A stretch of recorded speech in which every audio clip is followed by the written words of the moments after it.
every Squid Game player made a fatal mistake, one wrong move that cost them everything. Some hesitated, some trusted the wrong person, and some were just unlucky. Today, we're breaking down the biggest mistakes that got players killed, starting with one of the most heartbreaking betrayals. If there was ever a player who didn't deserve to die, it was Ali Abdul. Loyal, selfless, and maybe a little too trusting. His kindness was exactly what got him killed. From the moment he saved Gihan in red light, green light, Ali proved he wasn't just here to survive. He actually cared about people. He helped his team win tug of war, worked alongside the others, and believed that if they stuck together, they could make it through. But Squid Game doesn't reward kindness, it punishes it. And that's exactly what happened in episode 6, the Marbles Game. Ali teamed up with Cho Sung-woo, thinking they'd find a way out together. I think you and I could really win the money. But the moment he heard the rule only one of them could survive, he should have known. We should have known. But Ali, he believed in Sang-woo, and that was his biggest mistake. At first, Sang-woo acted like he was helping. Hey, come on, if you help me, then there's a way that both of us can live. Buying time while Ali searched for a way to win. But then came the moment we were all screaming at our screens. Ali, don't do it! Don't hand him the marbles. But Ali did. He let his guard down, he trusted Sang-woo, and in the end he was left standing there, empty-handed as his so-called friend walked away. And the worst part? He realized too late. That final look on Ali's face, the mix of confusion, betrayal, and heartbreak, that's what made this death hurt the most. He never saw it coming, and honestly, he should have. If Squid Game has one rule, it's never trust anyone. But if you thought this was brutal, just wait, because the next player's mistake didn't just get them killed, it was pure revenge. If there's one thing Squid Game teaches you, it's that what goes around comes around. And no one proved that better than Jung Deok-soo and Han Min-yo. Deok-soo was ruthless from the start, stealing food, killing players, doing whatever it took to survive. Min-yo, on the other hand, knew how to manipulate and play the long game. She stuck by him, flattered him, made him think she was loyal until he kicked her aside the second she wasn't useful, and she never forgot it. What's wrong? Are you sad? Why? Is your connection dead? Fast forward to the glass bridge game. Deok-soo refuses to move forward. Anyone want to get across? Well, you better go first then! Paralyzed with fear, holding everyone back. That's when Manyo steps in. She walks up smiling, and Deok-soo instantly knows he's screwed. One last whispered, You betrayed me. Now you're going to die. And she drags them both down. That's karma. They both thought they could outplay each other, but in the end, they took each other out. But sometimes playing the game isn't enough. Some players try to cheat it, and for the next contestant, breaking the rules cost him everything.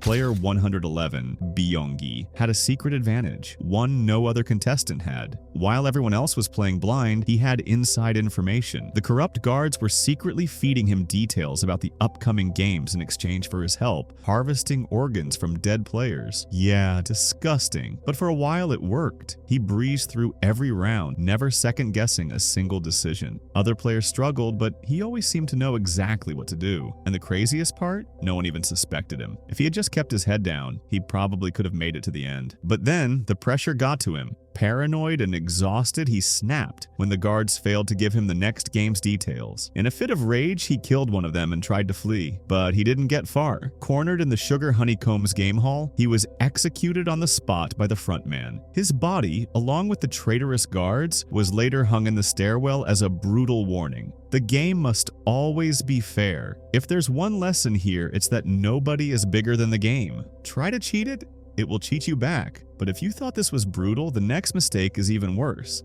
In Squid Game, every second matters, and for player 017, waiting just 1 second too long cost him his life. The glass bridge was terrifying. One wrong step, and you're gone. But 017 had an edge. He was a glassmaker. He could actually tell which panels were safe. I can tell the panels apart.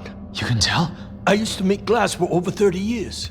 For the first time, someone had a real chance to beat the game. And then, he hesitated. The others were getting impatient, but Sang-woo had no time for waiting. With the clock running out, he shoved 017 forward, forcing a decision that wasn't his to make. The glass shattered. He was gone. And just like that, the player who should have survived was taken out by someone more desperate. But the next player's mistake, it wasn't about fear or hesitation, it was something much harder to watch. Ji-young, player 240, wasn't in it to win. She had no family, no future, nothing waiting for her outside. But when she met Kang Se-byuk, she finally had something she never had before, a reason to care. Then came the marbles game. At first, they just talked. No rushing, no panic, because neither of them wanted to play a game that meant one of them had to die. But time was running out, and that's when Ji-young made her decision. She threw her marble away. She didn't fight. She didn't try to win. She just smiled and told Se-byuk, I have nothing. You got a reason to get out of this place, but I don't. She never even looked back when the gun went off. Thank you for playing with me.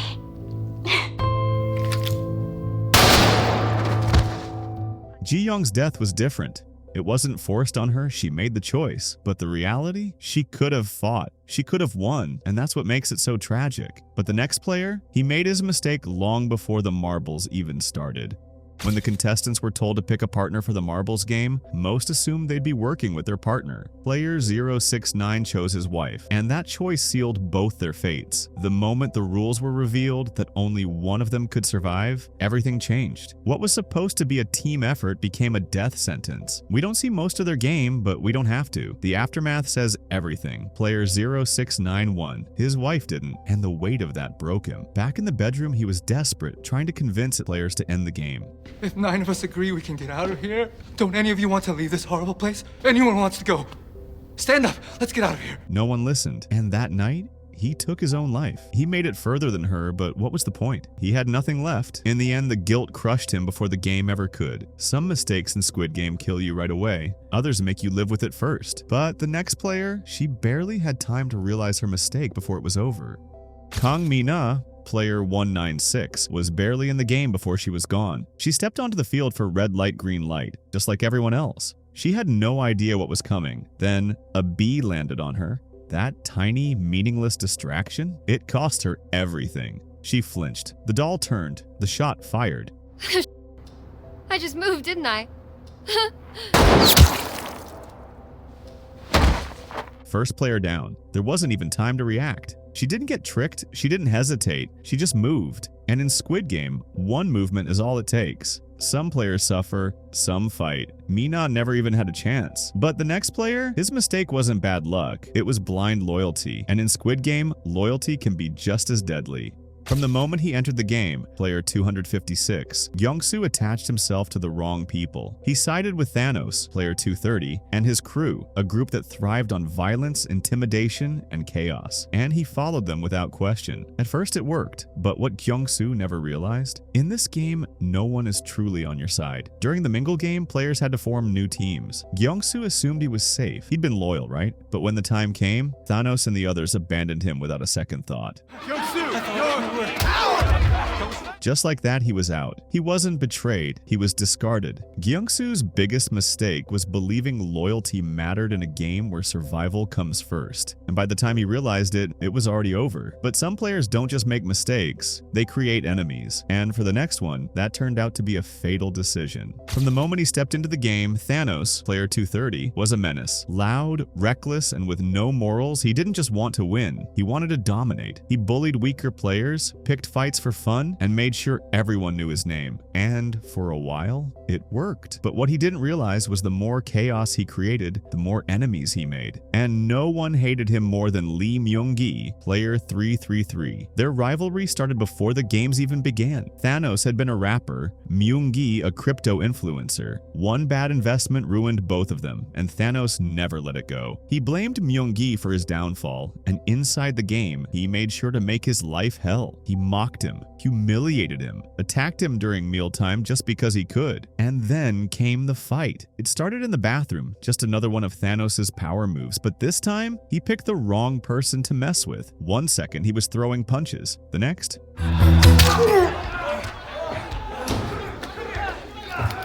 he was on the ground, stabbed in the throat with a fork. No second chances, no way out. Just a mistake he couldn't take back. Some players lose because they hesitate. Thanos lost because he never knew when to stop. But the next player, her mistake had nothing to do with violence, but it was just as deadly.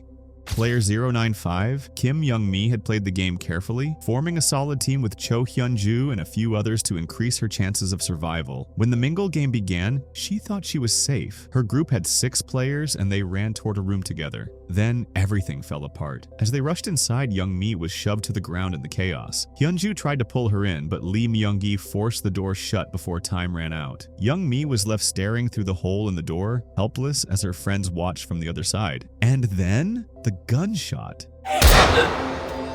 She collapsed, her death shaking the entire group. Hyun-ju was devastated, blaming Myung-gi for leaving her behind, but he didn't back down. He argued that without his choice, their whole team would have died. And whether that was true or not, Young-mi was still gone. She didn't hesitate. She didn't break the rules. She was just in the wrong place at the wrong time. But some players in Squid Game knew exactly what they were signing up for. And the next one, he was the reason they were all there. For years, the recruiter scouted desperate people, pulling them into Squid Game with nothing but a slap and a card. To him, the poor were expendable, sacrifices for a system that rewarded the strong. The recruiter later confronts Gi-hun at his place, where he expresses his curiosity in how Gi-hun was able to win the Squid Games before. Gi-hun didn't back down. He mocked him, called him a dog to the real masterminds. The recruiter, pushed too far, pulled out a revolver for one last game. Russian roulette. The rules were simple. It's called Russian roulette. Usually you put a single bullet into the revolver, give it a spin, and pull the trigger. But this time, there was a twist. We take our turns like we're supposed to, except we don't spin it each round. That way we know the bullet will be fired by round 6 at the latest. The cylinder wouldn't spin between shots. Every round made death more certain. At first, the recruiter toyed with him, smirking, dragging it out, savoring the control. But when Gi-hun refused to break, when he embraced the game instead of fearing it, everything changed. With only one bullet left, Gi-hun threw the challenge back at him. The only thing you'd have to do now is pull that trigger once, and you could kill me right here. Instead of pulling the trigger on Gi-hun, he turned the gun on himself. One final shot. Game over. For all his control, he forgot one rule. Everyone is just a player in the end. And speaking of Gi-hun, he may have won Squid Game, but that doesn't mean he was untouchable, because throughout the games, he came dangerously close to dying, more times than you think. Click here to see every time Gi-hun barely escaped death.